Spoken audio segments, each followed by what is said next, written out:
जय गुरुजी। शुक्राना गुरुजी। आप सभी साथ संगत जी को जय गुरुजी। गुरुजी आप सभी पर मेहर बनाए रखें। सरबत्ता भला सरबत्ता भला। संगत जी मैं आशा करती हूँ कि आप सभी स्वस्थ और मस्त होंगे। संगत जी आज का सत्संग पृथ्वीराज अंकल जी का है, जो कि बहुत ही प्यारा सत्संग है। आप सत्संग को अंत तक जरूर सुनिएगा ताकि आपको आपके सवालों के जवाब सत्संग के माध्यम से प्राप्त हो सके। ओम नमः शिवाय। शिवजी सदा सहाय। ओम नमः शिवाय। गुरुजी सदा सहाय। जय जय गुरुजी। संगत जी अंकल जी लिखते हैं, गुरुजी के शब्द सुनकर शोकावस्था से छुटकारा। जैसा संगत के कई सदस्यों के साथ हुआ होगा, जब मैं गुरुजी के पास आया मुझे अनेक कष्ट थे और सहायता की कोई किरण शेष नहीं थी। मैं अत्यंत डिप्रेशन में था, जिसका औषधियों और अन्य सहायता से कोई उपचार नहीं हो पा रहा था। मेरी अवस्था दिन प्रतिदिन बिगड़ती जा रही थी। अब सोचता हूँ तो महसूस होता है कि मुझे गुरुजी ने बुलाया था, अन्यथा रातों रात उपचार कैसे संभव है। मेरी अवस्था इतनी गंभीर थी कि मैं सदा अपने आप को असहाय महसूस करता था। कई बार मैं रोया करता था और आत्महत्या करने के विचार मेरे मन में आते थे। साहस जुटाकर मैं अपने कार्यालय अवश्य चला जाया करता था और सामान्य दिखने का प्रयास करता था। वहाँ से निकलकर मैं मंदिर जाकर शांति के लिए प्रार्थना करता था। यह चलता रहा, पर मेरी अवस्था बिगड़ती चली जा रही थी। एक दिन मुझे याद आया कि परिवार के एक घनिष्ठ मित्र ने मेरी माँ से गुरुजी का वर्णन किया था। मैंने तुरंत अपनी माँ को फ़ोन कर उनसे गुरुजी के दिशा निर्देश मांगे। गुरुजी के पास 2000 में पहुंचा। पहले दिन जल्दी पहुंचने के कारण मुझे आगे बैठने का अवसर प्राप्त हुआ। कई सप्ताह के पश्चात मंदिर पहुंचकर मुझे शांति का आभास हुआ। मुझे वहां बैठकर लोगों के असाध्य रोगों के चमत्कारिक उपचार सुनना याद है। मैंने अपने आप से कहा, मुझे तभी विश्वास होगा जब मैं स्वयं स्वस्थ हो जाऊंगा। उस दिन पहले के पश्चात मैं वहां पहले नियमित और फिर प्रतिदिन जाने लगा। मंदिर पहुंचकर मुझे सुखद शांति का अनुभव होता था, किंतु बाहर निकलते ही मेरी पहले जैसी दशा हो जाती थी। चौथे या पांचवें दर्शन के बाद जब मैं गुरुजी से जाने की आज्ञा ले रहा था तो उन्होंने मुझसे बात की। उन्होंने पूछा, तेरी घरवाली सिटी बैंक विच काम कर दी हैं? उस समय तक संगत में कोई मुझे नहीं जानता था, ना ही मैंने किसी से बात की थी। उसी क्षण मुझे अपने अंदर उत्साह का आभास हुआ। शीघ्र ही मैं अपनी सामान्य स्थिति में आ गया। बाहर आते ही मैंने अपनी पत्नी को फ़ोन कर गुरुजी से हुए वार्तालाप की बात बताई। मैंने यह भी कहा कि अब मैं स्वस्थ अनुभव कर रहा हूँ, फिर मेरी वैसी अवस्था कभी नहीं हुई है। मैंने मन ही मन गुरुजी से प्रार्थना कर उनसे एक संतान की कामना की। 1 माह के उपरांत मेरी पत्नी ने घर पर अपना गर्भावस्था परीक्षण किया तो वह पॉजिटिव था। उस संध्या को जब मैं गुरुजी के पास आया तो वह बोले, घरवाली एक्सपेक्टेड कर रही है, जा कल्याण हुआ, मुंडा होगा। हमारे यहाँ 9 पाउंड के बालक ने जन्म लिया। 2004 में गुरुजी ने मुझे एक और पुत्र दिया। हमें पता है कि हम जो भी कदम लेते हैं गुरुजी हमारे साथ हैं और हमें सत्य पथ पर चला रहे हैं। जय गुरुजी। शुक्राना गुरुजी। दूसरा सत्संग है प्रोमिला मेहता आंटी जी का। आंटी जी लिखती हैं, दिल्ली के एक प्रसिद्ध चिकित्सालय में शल्य क्रिया करवाने के लिए उनका जो जीवन था वह बड़ी मुश्किल से जूझ रहा था। वह 1995 से उच्च रक्तचाप से पीड़ित थी। जुलाई 2000 में उनकी गर्भोच्छेदन गर्भाशय निकालने की क्रिया हुई। चिकित्सकों ने शल्य क्रिया करते हुए उनके उच्च रक्तचाप की उपेक्षा कर दी। शल्य क्रिया के पश्चात उनका रक्तचाप बढ़कर 180 से 120 हो गया और 2 सप्ताह तक उसी स्तर पर रहा। फलस्वरूप उनके गुर्दे क्षतिग्रस्त हो गए और उनका कोई उपचार नहीं था। उनका क्रिएटिनिन का परिणाम 1.8 पहुंच गया, जो सामान्य मनुष्य के लिए अति उच्च स्तर माना जाता है। प्रोमिला ने स्वस्थ होने के लिए शल्य क्रिया करवाई थी, किंतु उसके पश्चात उनकी जान को बनाई। शरीर के दूषित रक्त को स्वच्छ करने वाले दोनों गुर्दों ने कार्य करना ही बंद कर दिया। प्रोमिला कई चिकित्सकों के पास गई। उनका उपचार बेंगलोर, दिल्ली के एम्स और नोएडा के कैलाश चिकित्सालयों में हुआ, किंतु कहीं भी लाभ नहीं हुआ। उन्होंने आयुर्वेदिक, होम्योपैथी और एक्यूपंक्चर पद्धतियों से भी उपचार करवाए, पर सब असफल रहे। चिकित्सकों ने कहा कि गुर्दों का ट्रांसप्लांट ही अंतिम समाधान है। समस्या गंभीर होने के 5 वर्ष उपरांत उनकी एक सहकर्मी ने गुरुजी के बारे में उन्हें बताया। उन्हें अप्रैल 2004 में बताया गया था किंतु उनको गुरुजी के दर्शन का अवसर 21 जुलाई 2004 को ही मिला। गुरुजी ने उनके आने के लिए संभवतः वही दिन निश्चित किया होगा। उस दिन गुरु पूर्णिमा थी। गुरुजी ने उन्हें एक ताम्र लोटा लाने को कहा, जिसे उन्होंने अभिमंत्रित किया। वह रोज उसका जल पीती थी। जुलाई 2005 से दिसंबर 2005 तक वह गुरुजी के दर्शन के लिए चारों दिन बृहस्पतिवार से लेकर रविवार तक आती थी।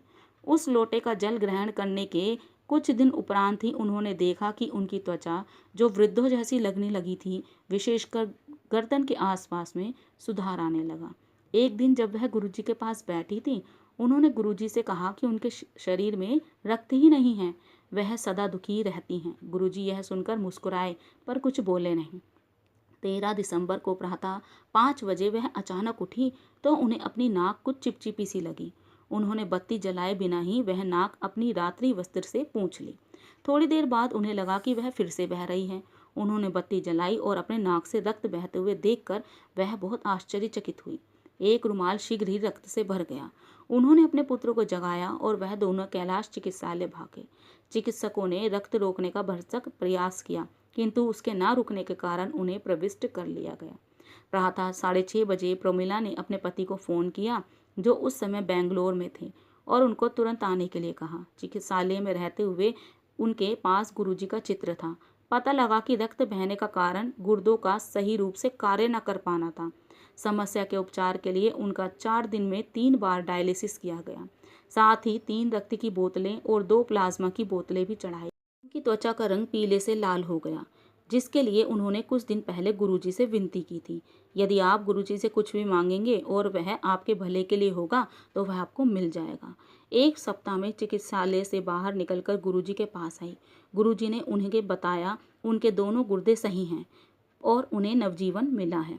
वह गुरुजी के दर्शन के लिए आती रहीं और उनके आशीष का अभिन्न अंग लंगर भी करती रहीं।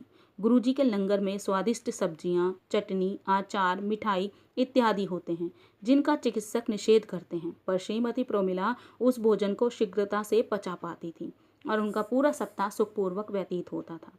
फरवरी 2006 में वह फिर बीमार हो गई और उन्हें कैलाश चिकित्सालय में 3 बार डायलिसिस कराने पड़े। उन्हें अखिल भारतीय आयुर्विज्ञान संस्थान में नेफ्रोलॉजी विशेषज्ञ से मिलने का समय मिल गया तो उन्होंने अल्ट्रासाउंड कराने का परामर्श दिया। उनके अनुसार यदि उनके गुर्दे का आकार अगस्त 2003 के समान हुआ तो औषधियों का सेवन करती रहेंगी, अन्यथा उसके घटे हुए होने पर ट्रांसप्लांट करना आवश्यक होगा। श्रीमती मेहता ने एक स्थानीय प्रयोगशाला से परीक्षण कराया तो गुर्दों का आकार कम निकला। उन्होंने गुरुजी के पास जाकर उनसे आशीष की कामना करी। यह जानते हुए भी चिकित्सकों ने अब ट्रांसप्लांट ही अंतिम उपचार सुझाया है। गुरुजी ने उन्हें पुनः आशीर्वाद दिया। अगले सोमवार को प्रोमिला ने उसी प्रयोगशाला से अपना परीक्षण करवाया जिसने अगस्त 2003 में उन्होंने करवाया था। चमत्कार से वह उसी आकार का पाया गया जो 2003 में था, अतः अब प्रत्यारोपण का प्रश्न ही नहीं था। चिकित्सालय में रहते हुए उन्होंने गुरुजी के चित्र अन्य रोगियों को भी दिए। वह भी शीघ्र ही स्वस्थ होकर बाहर आ गए। प्रोमिला के स्वस्थ होने पर गुरुजी ने उन्हें सप्ताह में 1 बार दर्शन के लिए आने को कहा। गुरुजी के पास हर दर्शन अति निराला अनुभव होता है, किंतु गुरुजी नए भक्तों को भी समय देना चाहते थे। सप्ताह में 1 दर्शन को भी उनकी प्रफुल्लित कर देता है। वह कहती हैं उस दिन 1 दर्शन और लंगर से भी उनमें पूरे सप्ताह के लिए नवीन ऊर्जा आ जाती है। जय गुरुजी, शुक्राना गुरुजी। बहुत ही प्यारा सत्संग था आंटी जी का। जी अगला सत्संग है पुनीत सिंह अंकल जी का। अंकल जी लिखते हैं, प्रति पग रक्षा तेरे कवन कवन गुण कहे कहे गवा, तू साहिब गुनी दिनहाना। मेरे माता पिता ने जून जुलाई 2001 से गुरुजी के पास आना आरंभ किया था और उसके पश्चात जीवन में परिवर्तन होने लगा। मैं जर्मनी में रहकर प्रसन्न नहीं था। गुरुजी की दया से शीघ्र ही मुझे 7 मास के लिए वापस भारत पोस्ट कर दिया गया। उस समय मेरी बहन के वैवाहिक जीवन में बहुत उथल पुथल हो रही थी। हमने उसकी जन्मपत्री अनेक ज्योतिषियों को दिखाई थी और सबने उसके वैवाहिक जीवन में सुख का अभाव बताया था, किंतु गुरु कृपा से सब समस्याएं हल हो गईं। 2004 में मैं भी अत्यंत कठिन परिस्थितियों से गुजरा हूँ, किंतु उनकी दया से मैं उसका सामना भी कर पाया हूँ। एक बार यूरोप में मेरा बैग जिसमें मेरा पासपोर्ट, क्रेडिट कार्ड और चाबियाँ थी खो गया। मैंने गुरुजी का ध्यान ध्यान किया और थोड़ी ही देर में विमान कर्मचारियों ने बताया कि वह मिल गया है। उसमें से कुछ भी निकाला नहीं गया था। सब सामान सुरक्षित था। 2006 में मैं पाकिस्तान जाकर वहाँ के सब गुरुद्वारों के दर्शन करना चाहता था, परंतु मुझे वीज़ा नहीं मिल रहा था। अचानक ही अंतिम समय पर जब मैंने सब आशाएं छोड़ दी थी, वीज़ा मिल गया। इतने में मैं रावलपिंडी जिले में स्थित गुरुद्वारा पंजा साहिब भी जा सका। यद्यपि मेरा वीज़ा केवल लाहौर जिले के लिए था। पिछले 2 वर्ष सिंगापुर में रहते हुए अनेक कार्य संबंधित समस्याएं उठी हैं। मैंने अपने सहकर्मियों के विरोध का भी सामना किया, परंतु गुरु कृपा से वह सब सुलझ गई। गुरुजी की दया से मुझे एशिया के सबसे बड़े विश्वविद्यालय से एमबीए करने का संयोग प्राप्त हुआ। वहां पर मैंने कभी प्रवेश करने की आशा भी नहीं की थी। एक दिन मेरी भयंकर दुर्घटना होते होते बची। मेरा एक पैर बस के पहिए के नीचे आने वाला था। घर पहुंचने पर मैंने देखा कि गुरुजी के चित्र का फ्रेम चटक गया था, किंतु उनका चित्र सुरक्षित था। तब मुझे आभास हुआ कि उन्होंने ही दुर्घटना से रक्षा की थी। मेरे पिता को एक प्राणघातक ट्यूमर हो गया था। उनको कीमोथेरेपी और सर्जरी करवानी पड़ी और उपचार की अवधि में अभूतपूर्व सुधार हुआ। गुरुजी ने उन्हें नवजीवन दिया है। जीवन के हर पल पर उन्होंने हमारी रक्षा की है। यदि मैं उनके सब चमत्कारों का वर्णन करने लगूं तो शब्द और पृष्ठ कम पड़ जाएंगे। उन्होंने मेरे माता पिता और बहन का ही नहीं, हमारे अन्य रिश्तेदारों का भी ध्यान रखा है। 2 वर्ष पूर्व हमने उनसे चंडीगढ़ स्थित एक रिश्तेदार के लिए विनती की थी, जिसकी दुर्घटना हो गई थी। गुरुजी को सब ज्ञात है और वह उचित समय पर कामना पूरी करते हैं। आशा पूर्ति करने के उचित समय का ज्ञान उनको ही है। वह सदा हमारे लिए हमारे साथ हैं। मैं गुरुजी की असीमित कृपा और संरक्षण देने के लिए प्रभु का हमेशा धन्यवाद करता हूँ। जय गुरुजी, शुक्राना गुरुजी। बहुत ही प्यारा सत्संग था अंकल जी का। संगत जी, अगला सत्संग पूर्णिमा अली आंटी जी का है। आंटी जी लिखती हैं, गुरुजी से मिलना मेरे जीवन का सबसे सुंदर अनुभव रहा है। मार्च 2005 में जब मैं अत्यंत अस्वस्थ चल रही थी, मुझे उनके प्रथम दर्शन का सौभाग्य प्राप्त हुआ। अक्सर मैं चिकित्सालयों में रहा करती थी। मेरे पैर इतने सूजे हुए थे कि मेरी बेटियों को उन्हें उठाकर बिस्तर पर या भूमि पर रखना पड़ता था। मैं चलने का सोच भी नहीं सकती थी। जमीन पर बैठना तो दूर की बात थी। पहले दिन जब मैं गुरुजी के पास गई, मुझे मेरी 96 वर्षीय आंटी, उनके पुत्र और पुत्रवधू लेकर गए थे। मैं चल भी नहीं पा रही थी और मेरी सांस फूल रही थी। लंगर के पश्चात जब मैं घर गई तो कई वर्षों बाद मुझे चैन की नींद आई। गुरुजी के पास से आने पर मुझे मधु, रक्तचाप और कोलेस्ट्रॉल के स्तर अति उच्च थे। मुझे थायराइड और गुर्दों की समस्याएं भी थी। सोते हुए ऑक्सीजन की कमी के कारण मुझे नींद नहीं आती थी। रोग को निद्रा अश्वसन कहते हैं। मेरे में कोई ऊर्जा नहीं थी और मेरा शरीर इतना फूला हुआ था कि लेटे रहने के अलावा कुछ नहीं कर सकती थी। गुरुजी ने मुझ में ऊर्जा का संचार किया है और मेरा जीवन ऐसे परिवर्तित किया है जिसकी मैं कल्पना भी नहीं कर सकती थी। यह पुनर्जन्म लेकर जीवन के नए रूप में रहने के समान है। मेरे शारीरिक उपचार के साथ साथ मेरा मानसिक उपचार भी हुआ है। दूसरे या तीसरे लंगर के पश्चात गुरुजी ने हमें लंगर के बाद रोक लिया। उनका प्रेम प्रवाह इतना तीव्र है कि हम सब कुछ भूलकर उसके आनंद में डूब गए। सब समस्याएं भूलकर जीवन इतना सरल हो जाता है कि हम सदा उनके संरक्षण में रहना चाहते हैं। वह मेरे सर्व हैं, क्योंकि मैं उनके बिना कुछ नहीं कर सकती हूँ और कुछ करना भी नहीं चाहती हूँ। त्रिदेव एक ही हैं और वह हमें बचाने के लिए अवतरित हुए हैं। उनके पास पहुँचना ही अपने आप में एक चमत्कार है। हमारे जीवन में उनकी उपस्थिति अनिवार्य है और हम केवल उन्हें अपना अप्रतिबंधित प्रेम और आस्था समर्पित कर सकते हैं। उनके साथ हमें होने का तात्पर्य कि अपने किसी पिछले जन्म में उनके साथ थे और हम उनके अभिन्न अंग हैं। इसी कारण हम इस जन्म में भी उनके साथ हैं। हमें संगत को अपना व्रत परिवार मानना चाहिए। मैं गुरुजी के साथ अत्यंत कम समय रह पाई हूँ, किंतु मुझे प्रतीत होता है कि इस अल्पकाल में भी उन्होंने मुझे मृत्यु का ग्रास बनने से बचाया है। 1994 में मेरे पति किसी और से प्रेम करने लगे। मुझे लगा मानो मेरा जीवन ध्वस्त हो गया है। उन्होंने मेरे साथ विश्वासघात किया था। फिर भी मुझे लगता रहा कि एक दिन वह सब पहले जैसा सामान्य हो जाएगा। हिंदू परिवार से होते हुए मैंने एक मुसलमान से प्रेम किया था और धर्म परिवर्तन भी किया था। 2006 में मेरे पति ने अपनी इस प्रेमिका से विवाह कर लिया। यह होने के बाद भी मैं संतुष्ट हूँ। इस शांत भाव की प्राप्ति के लिए गुरुजी ने मुझे आत्मनाश से रोका। मैं उस अवस्था में थी जब मैं आत्महत्या को छोड़कर कुछ भी करने को तत्पर थी। 1998 में मेरी एक बड़ी शल्य क्रिया हुई थी जो 7-8 घंटे चली थी। उसके पश्चात जब मेरी जीवन नैया डूब रही थी, गुरुजी ने ही मुझे बचाया था। कुछ समय पूर्व ही होली के अवसर पर मेरे पैरों पर छाले हो गए और किसी कारणवश यह सड़ने लगे। घाव में से बदबू आने लगी। चिकित्सक ने मेरा पैर देखकर कहा कि अंगूठे को काटना पड़ेगा। उस दिन बृहस्पतिवार था और गुरुजी के दर्शन के लिए मेरा नियत दिन शुक्रवार था। कहने की आवश्यकता नहीं कि उनकी आज्ञा के बिना मैं कुछ भी करवाने को तैयार नहीं थी।